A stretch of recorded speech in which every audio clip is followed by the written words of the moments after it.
Next week, the United States and Ukraine will hold talks in Saudi Arabia.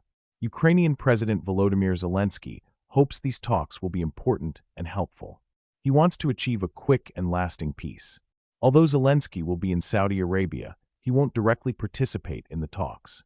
The U.S. team, led by President Donald Trump's special envoy Steve Witkoff, aims to discuss a plan for peace to end the war between Russia and Ukraine. Last week, Zelensky and Trump had a public disagreement at the White House. Trump said Zelensky wasn't ready to stop the fighting, so the U.S. stopped sending military aid and sharing intelligence with Ukraine. Zelensky regrets what happened and is trying to fix relations with the U.S., which is Ukraine's main military supporter. Recently, Witkoff said Trump received a letter from Zelensky apologizing and expressing gratitude. Witkoff hopes that things will get back to normal between the U.S. and Ukraine. The U.S. has been pushing Zelensky to make concessions before any peace talks, but he wants strong security guarantees for Ukraine. Russia invaded Ukraine in February 2022 and now controls about 20% of its land. Zelensky announced the talks on social media after meeting with European leaders in Brussels.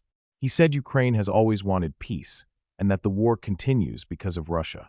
He asked the world to pressure Russia to end the war. Recently, French President Emmanuel Macron suggested a plan for a ceasefire, but Russia hasn't commented on it. Russian President Vladimir Putin said Moscow wants a peace that ensures long-term stability for Russia. Putin also mentioned that Russia won't give up what it claims as its own. Ukraine and its European allies are worried about Trump's efforts to improve relations with Russia. Trump promised to end the war quickly during his election campaign. Last month, the U.S. and Russia had preliminary talks in Saudi Arabia without Ukraine or European representatives.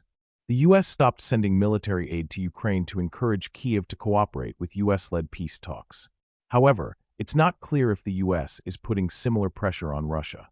President Trump said on Thursday he will soon decide whether to end temporary legal status for about 240,000 Ukrainians who left their country because of the war with Russia.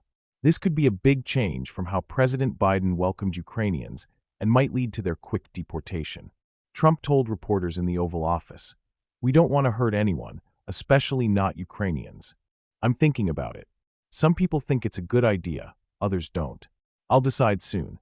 This plan to remove protection for Ukrainians is part of a larger effort by Trump's team to take away legal status from over 1.8 million immigrants who came to the U.S. under special programs started by Biden. The decision about Ukrainians could come as early as April. This plan started before Trump's recent public argument with Ukrainian President Zelensky. The White House spokesperson, Caroline Leavitt, said no decision has been made yet. Ukrainian officials haven't commented on this. Trump ordered on January 20th to end all special entry programs.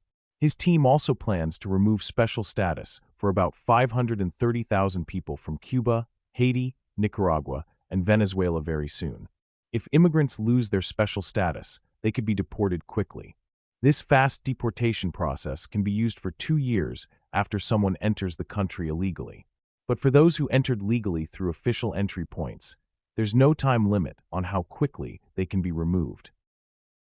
Some U.S. allies are thinking about sharing less intelligence with Washington because of President Trump's closer ties with Russia, according to several sources. These allies, including Israel, Saudi Arabia, and members of the Five Eyes Intelligence Alliance, the UK, Canada, Australia, and New Zealand, worry that sensitive information could accidentally be exposed. Intelligence agencies promise to protect their foreign agents and keep their identities secret. Breaking this trust could lead some countries to hold back on sharing information with the U.S. Discussions about changing how intelligence is shared are already happening, though no decisions have been made yet. A Western official said Trump's actions have made allies question whether the U.S. can still be trusted. There are serious talks about what information can safely be shared, the official said. The Five Eyes Alliance has always operated on trust, but that trust doesn't feel reliable anymore.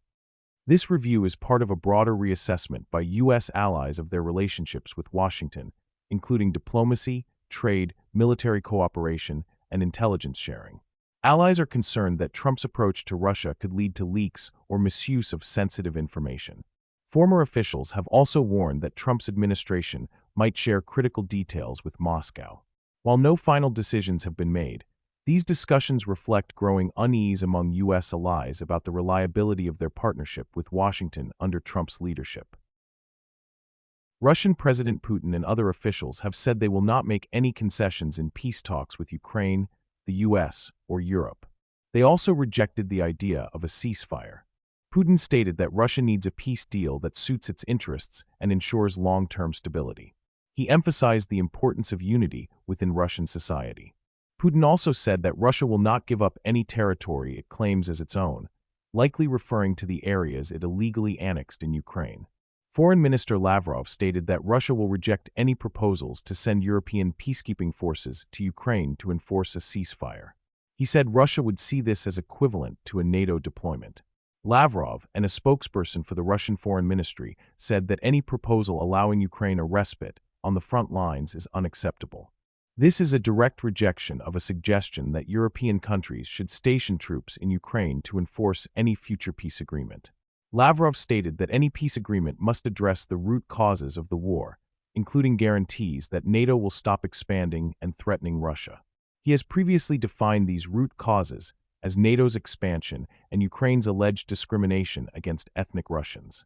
Russian officials often use the term root causes to justify their demands for NATO to change its policies and to blame the West and Ukraine for Putin's decision to invade. Russian officials are likely using the suspension of U.S. aid to Ukraine to promote the false idea that Russia is winning the war. A Russian military official claimed that Russia should mobilize more troops and that either NATO will collapse, Russia will destroy Europe, or Europe will make peace with Russia. He stated that it is impossible to defeat Russia on the battlefield.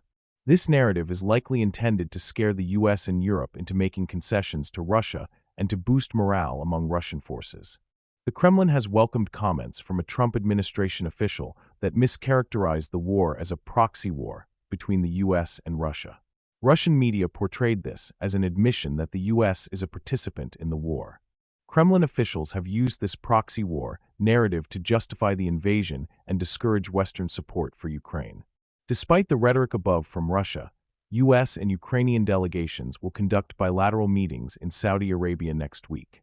Officials from the U.S. and Ukraine have scheduled a bilateral U.S.-Ukrainian meeting in the near future to discuss the next steps toward a just and lasting peace. The U.S.-Ukrainian bilateral meeting is intended to get down a framework for a peace agreement and an initial ceasefire.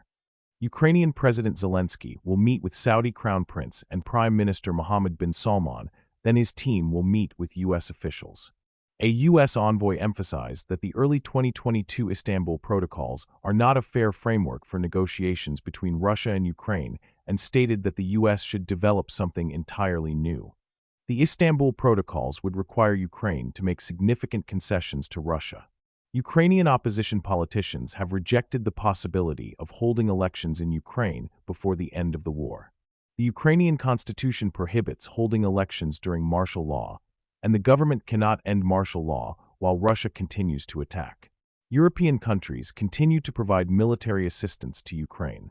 France will continue to share intelligence with Ukraine and accelerate military assistance packages.